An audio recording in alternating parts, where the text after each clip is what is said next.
नमस्कार मित्रों, आप सभी का बहुत बहुत अभिवादनम, बहुत बहुत शुभ स्वागतम। मित्रों, पिछली क्लास में हमारा जो बिंदु चल रहा था उस बिंदु का नाम था कर्मधारय समास। कर्मधारय समास का हमने आपके लिए पहला नियम कराया। पहले नियम के बाद आज हम अगले नियमों का वर्णन करते हैं। कर्मधारय समास जो आपने पढ़ा, विशेषण और विशेष के समास को हम कर्मधारय समास कहते हैं। इसके दोनों पदों में समान विभक्ति होती है। पहला नियम, यदि विशेष पुल्लिंग हो तो दोनों पदों के मध्य में चासव का प्रयोग कर सकते हैं। स्त्रीलिंग हो चेयम का प्रयोग कर सकते हैं। नपुंसक लिंग हो तो चय तत् का प्रयोग कर सकते हैं। नियम नंबर 2, दूसरा इसका नियम है कि यदि समस्त पद में महाशब्द लगा, किसमें? समस्त पद। यदि समस्त पद में या सामसामयिक पद में महाशब्द लगा हो तो इसको महान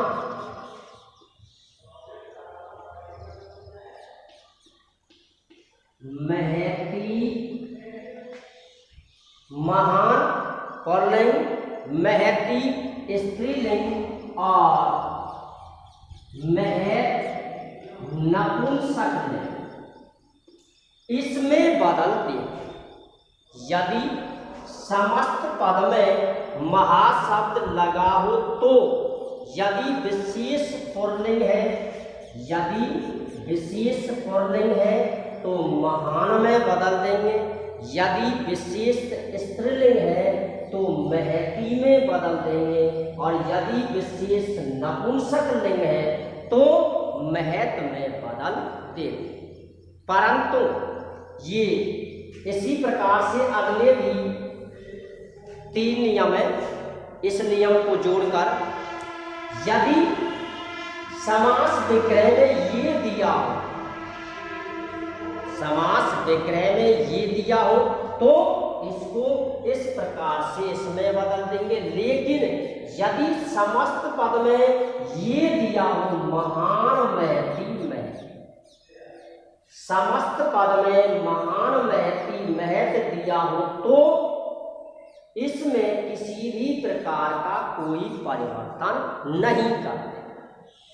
समस्त पद में समस्त पद दोनों प्रकार से आ सकता है, महा या महान, महा या महती, महा या महत। लेकिन समास विग्रह में इनका ही प्रयोग किया जाता है। जैसे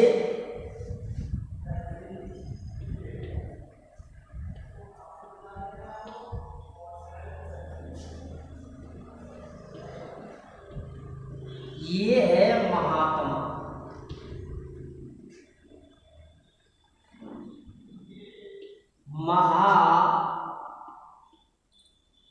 राजा,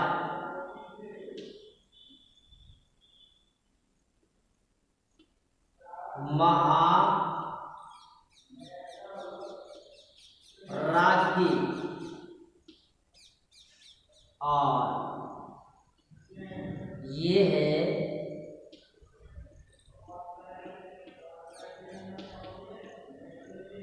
महाराष्ट्र। ये तो है तीनों लिंग, पुल्लिंग, स्त्रीलिंग और नपुंसक। क्या दिया हुआ है? महान। क्या दिया है? महान। यदि महाशब्द दिया हो तो, यदि विशेष पुल्लिंग हो तो इसे महान में बदल दे। देखिए आत्मा पुल्लिंग है, राजा पुल्लिंग है, राज्ञी स्त्रीलिंग है और राष्ट्रम नपुंसक है। विशेष के आधार पर इसे बदल देते हैं। इसको बदल दिया महान, यदि बीच में लगाना चाहते हो तो ये लगा सकते हैं चासव, महान चासव आत्मा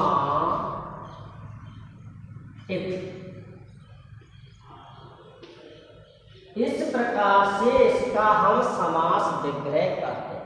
राजा ही पुल्लिंग है, इसका समास विग्रह हुआ महान राजा इति। इसमें हमने चासव का प्रयोग नहीं किया, ये विकल्प का नियम है। चासव चेयम और चेतक, यदि आपकी इच्छा हो तो इसका प्रयोग करें, यदि आपकी इच्छा नहीं हो तो इसका प्रयोग नहीं करें। महाराजी ये है स्त्रीलिंग, तो इसमें बदलेंगे महती, स्त्रीलिंग महती। महती स्त्रीलिंग होने पर किसका प्रयोग करेंगे? चेयम, चेयम गुण संधि, चे असौ दीर्घ संधि, चेयम राज्ञी इति। ये है नपुंसक लिंग। महत बीच में यदि लगाना चाहते हो तो चे ताक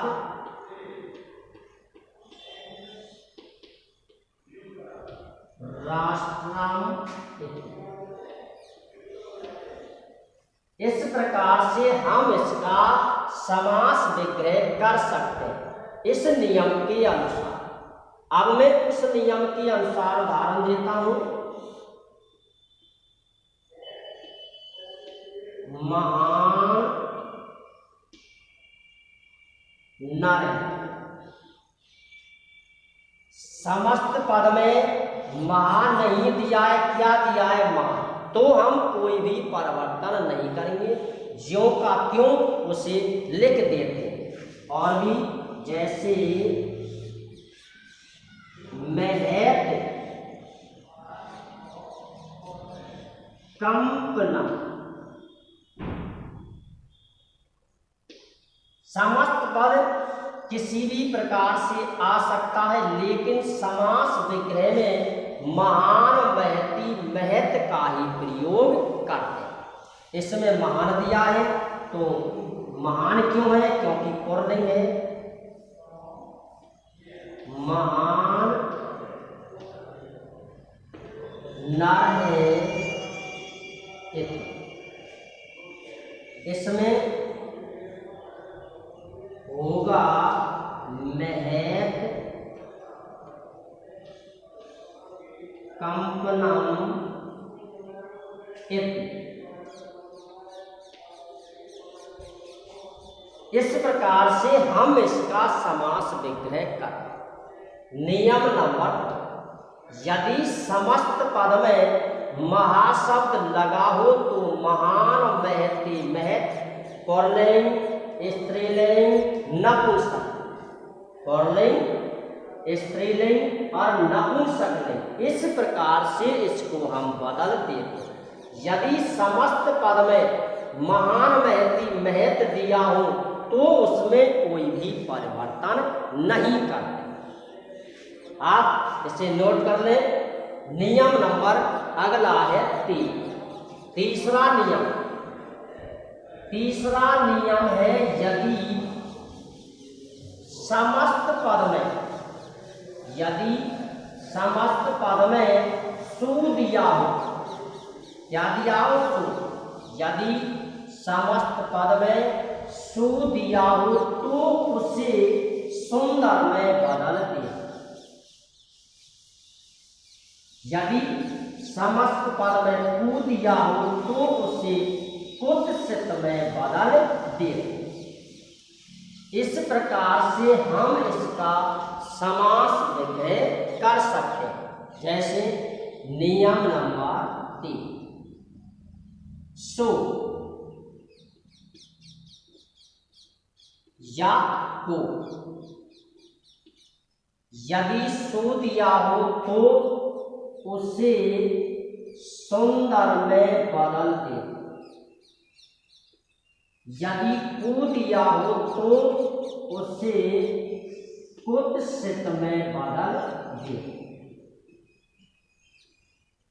तरीका वही है, समस्त पद में सु और सुंदर, कु और कुत्सित दोनों का प्रयोग कर सकते हैं, लेकिन समास विग्रह में सुंदर और कुत्सित का ही प्रयोग करते हैं। जैसे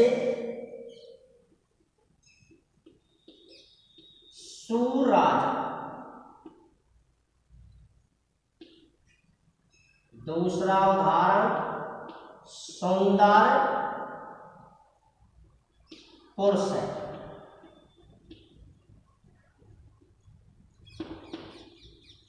को राजा।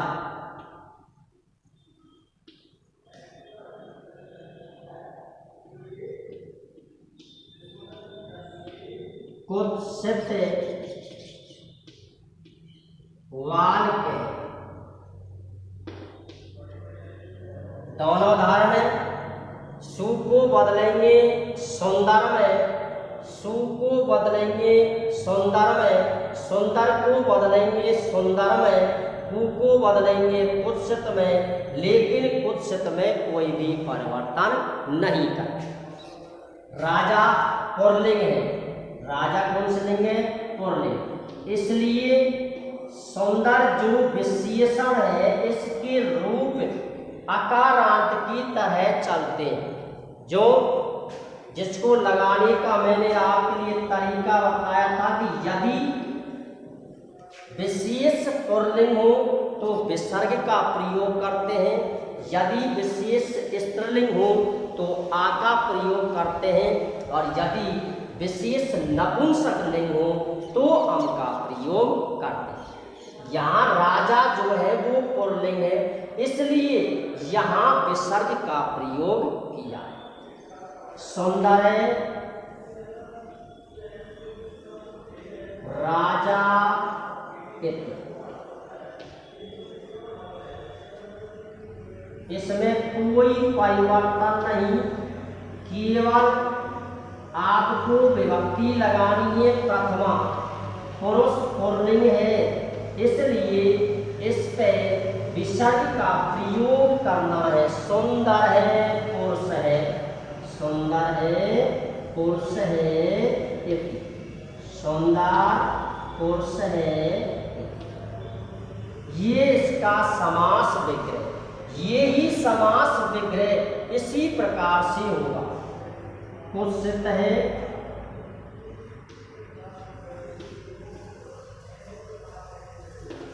कुत्सित है, राजा इति। कुत्सित है,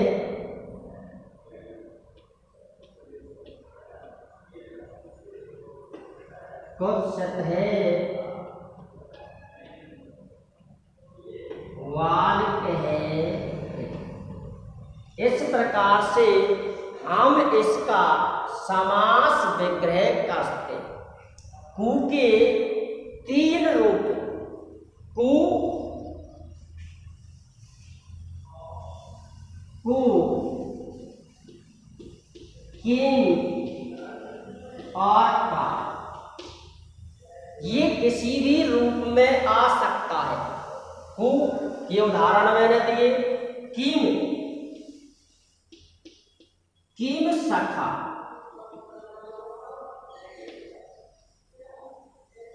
का पुरुष है, कायर पुरुष है,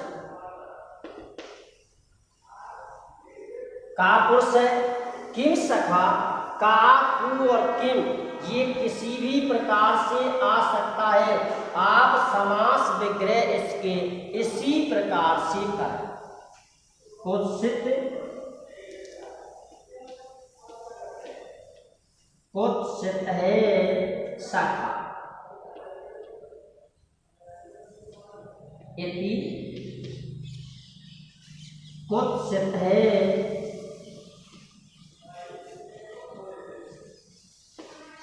पुरुष है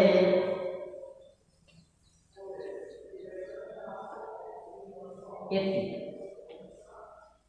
इस प्रकार से इस कु का आप विशेष ध्यान रखें। सु माने होता है सुंदर और कु माने होता है बुरा। कु के 3 अवस्था है, कु, का और किम। कु, का और किम। इस प्रकार से हम इसके समास विग्रह कर सकते हैं। ये है नियम नंबर 2। नियम नंबर 3।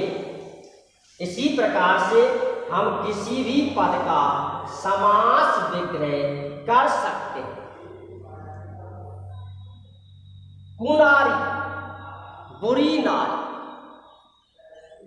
बुरी नारी, कुत्सिता नारी। कुनारी जैसे कोई उदाहरण हो, इसी प्रकार से यदि कोई भी उदाहरण आता है तो आपको यही ध्यान रखना है कि यदि सु दिया हो तो सुंदर में बदल देते हैं, कु दिया हो तो उसे कुत्सित में बदल देते हैं, महा दिया हो तो महान, महती, महत में उसको परिवर्तित कर देते हैं। ये है नियम नंबर 3। पहला नियम विशेषण विशेष में प्रथमा होती है, ये नियम सब में चलता है, लेकिन पहला नियम मानते हैं। और दूसरा नियम महा, तीसरा नियम सु और कु। इसके बाद अगला नियम आता है नियम नंबर 4। यदि उपमेय की उपमान के साथ समानता बताई जाती है तो वहां इनका प्रयोग किया जाता है। यदि उपमेय के साथ या उपमान के साथ किसी भी उपमेय की समानता बताई जाती है तो वहां इनका प्रयोग करते हैं। किसके बाद करते हैं? उपमान के बाद। इसके बाद करते हैं उपमान के बाद। क्यों? क्योंकि जब हम उसकी हिंदी ही लिखते हैं तो हिंदी में भी इसी प्रकार से लिखते कि वह उसके समान था, वह उसके समान था। किसके समान? समान जो शब्द का प्रयोग हुआ है वो उसके बाद हुआ, इसलिए इनका प्रयोग हमेशा उपमान के बाद ही करें। यदि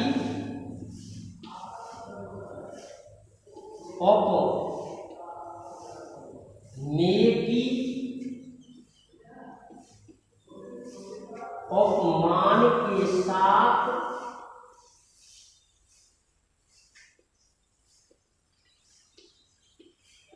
यदि उपमेय की उपमान के साथ समानता या तुलना, समानता या तुलना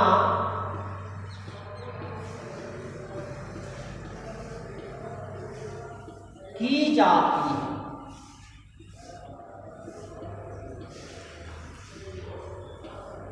तो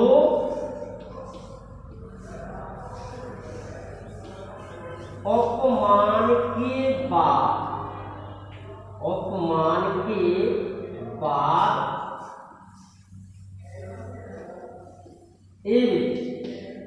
जिसका अर्थ है तरह या समान,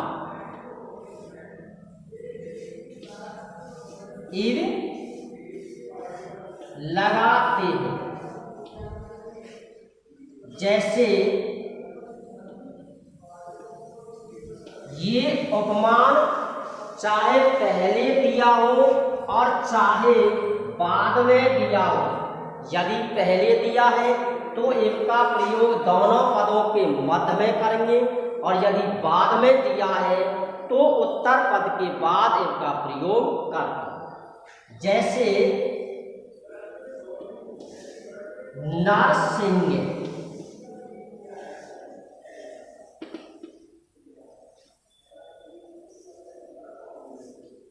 घनश्याम,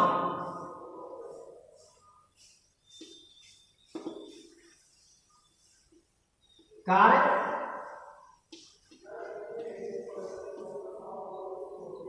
किसले,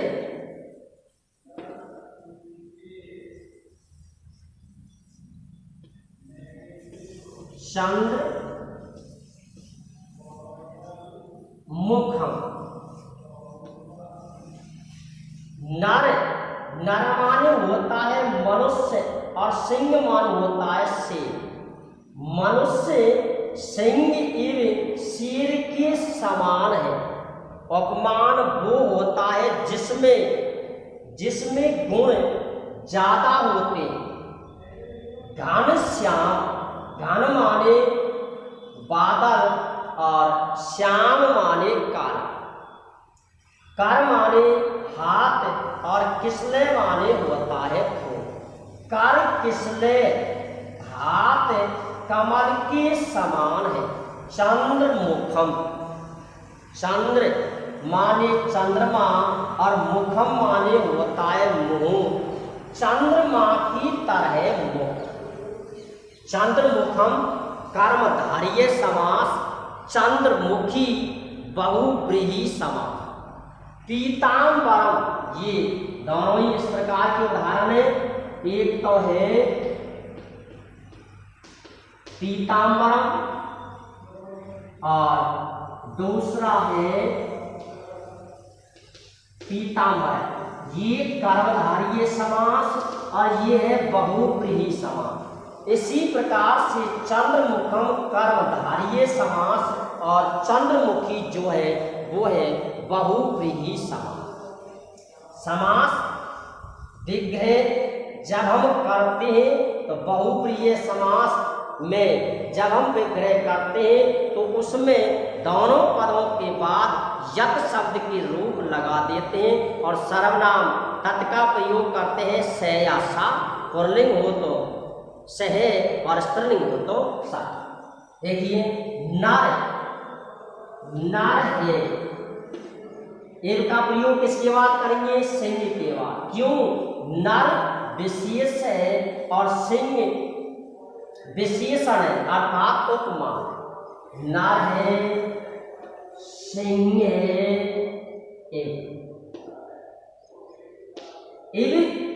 के बाद इसमें हम इति का प्रयोग नहीं करते।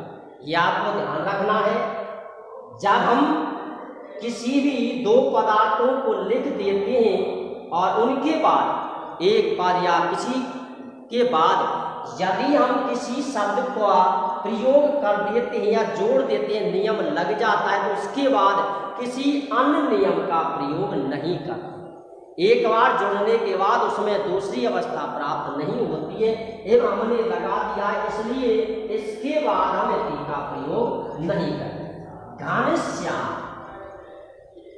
घन की तरह, घन एवं श्याम। बादल की तरह काला, बादल की तरह काला। घनश्याम, और घनश्याम माने कृष्ण भी होता है। एक इसमें कवि ने रस के माध्यम से लिखा है, उसने लिखा है कि तुम कौन हो घनश्याम में जाओ कहूँ चोरी करो, चित चोर तेरा राधिके धन जहाँ चोरी कर।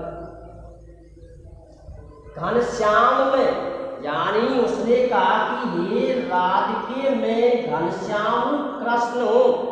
उसने कहा उसका विपरीत अर्थ मानकर कि कहीं दूसरे स्थान पर जाकर बरसात कर, जाओ कहूँ वर्षा कर,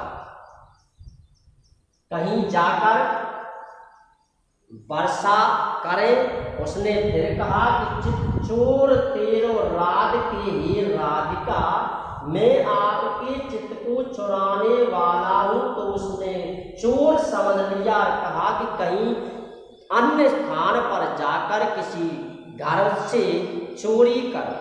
तो ये घनश्याम यहाँ घान एवं श्याम, घन की है काला, कार्य कार्य है कार्य किस ले ए चंद्र, किसके बाद इसका प्रयोग करेंगे? चंद्र के बाद, क्योंकि उपमान जो है वो है चंद्रमा, चंद्रमा की तरह मुख, चंद्रमा की तरह मुख। ये इसका चौथा नियम। इसका एक अंतिम नियम बचा है। पहले चारों ही नियमों को सुने। पहले नियम में सब में चलता है, दोनों पदों में समान विभक्ति होती है। नंबर 2, सु लगा हो तो सुंदर में बदल देते हैं, कु लगा हो तो उसे कुत्सित में बदल देते हैं। यदि महा लगा हो तो उसे महान महती महत में बदल देते हैं। यदि उपमेय की उपमान के साथ समानता बताई जाती है तो उपमान के बाद इव का प्रयोग कर देते, चाहे उपमान पूर्व पद हो और चाहे उपमान उत्तर पद। यदि पूर्व पद है तो दोनों पदों के मत में, अर्थात पूर्व पद के बाद, उत्तर पद है तो उत्तर पद के बाद इसका प्रयोग करते हैं। यानी हमेशा इनका प्रयोग जो किया जाता है वो उपमान के बाद किया जाता है। नियम नंबर 5,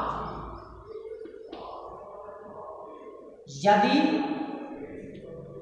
उपमेय को,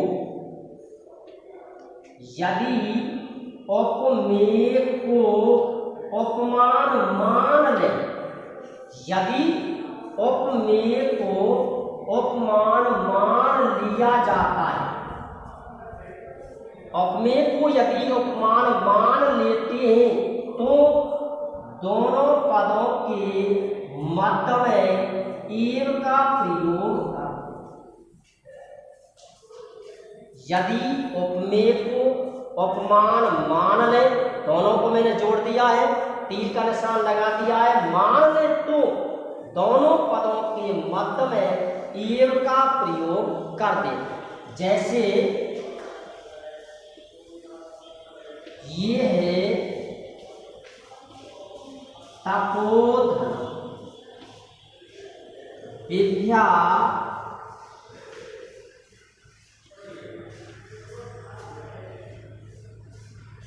विद्या धन, जल जीवनम,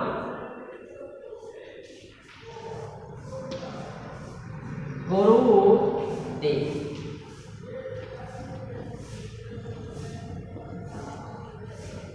तपोधन, तप ही धन है। तपस्या ही क्या चीज है? धन। विद्या धन, विद्या ही धन, विद्या ही धन है। जल जीवनम, जल ही जीवन। गुरुदेव, गुरु ही देव। ये जो चारों ही उदाहरण है इनका अर्थ आप भली प्रकार से जानते हैं। जिसके पास तपस्या है उसके पास सर्व, यानी प्रत्येक चीज है, प्रत्येक वस्तु है, अर्थात उसके पास सब कुछ है। विद्या धनम, विद्या ही धन है। विद्या प्राप्त जिसने की है वो सब कुछ पाने में समर्थ होता है। जल जीवनम, जल ही जीवन है। जल यदि नहीं हो तो जीवन नष्ट है। गुरुदेव गुरु ही देव है। इस प्रकार से यदि एक अर्थात उपमेय को उपमान मान लिया जाता है और जब हम उसका अर्थ करते हैं तो ही का चिन्ह निकलता है। ही का चिन्ह जब निकलता है तो दोनों पदों के मध्य में हम एव का प्रयोग कर देते हैं। जैसे तप है ए धन, विद्या विद्या ए धन, जलम ए जीवन, गुरु ए देव है। यहां मैंने विसर्ग का लोप कर दिया है। विसर्ग लोप का नियम है, यदि विसर्ग के बाद एवर्ण को छोड़कर कोई भी अचवर्ण दिया हो तो विसर्गस्य लोप भवते, विसर्ग का लोप हो जाता है। लोप जो है विसर्ग का ये विकल्प का लोप है, आप करो या ना करो, लेकिन जब इसको व्याकरण के उसमें जोड़ दिया जाता है, किसी भी क्लास में सिलेबस में जोड़ दिया जाता है तो हमें इसका लोप करना अनिवार्य होता है। लेकिन वाक्य प्रयोग करते समय विकल्प का जो नियम होता है उसका आप प्रयोग अपनी इच्छा से करें। यदि आपकी इच्छा है तो उसका प्रयोग करें और यदि आपकी इच्छा नहीं हो तो इसका प्रयोग नहीं करें। इस प्रकार से ये कर्मधारय समास के पांचों ही नियम मैंने 2 खंडों में आपके लिए किए। फिर से सुने एक बार। सु यदि दिया हो तो सुंदर में बदल देते हैं, कु यदि दिया हो तो कुत्सित में बदल देते हैं, महा यदि दिया हो तो महान महती महत लिंग के आधार पर बदल देते हैं। यदि उपमेय को उपमान मान ले तो दोनों के बीच में एव का प्रयोग किया जाता है। यदि उपमेय की उपमान के साथ किसी भी प्रकार से तुलना की जाती है, समानता यदि बताई जाती है तो उपमान के बाद एव का प्रयोग कर देते हैं। इस प्रकार से ये कर्मधारय समास यहीं तक समाप्त होता है, अर्थात इसको हम आज यहीं पर समाप्त करते हैं। जय हिंद, जय भारत।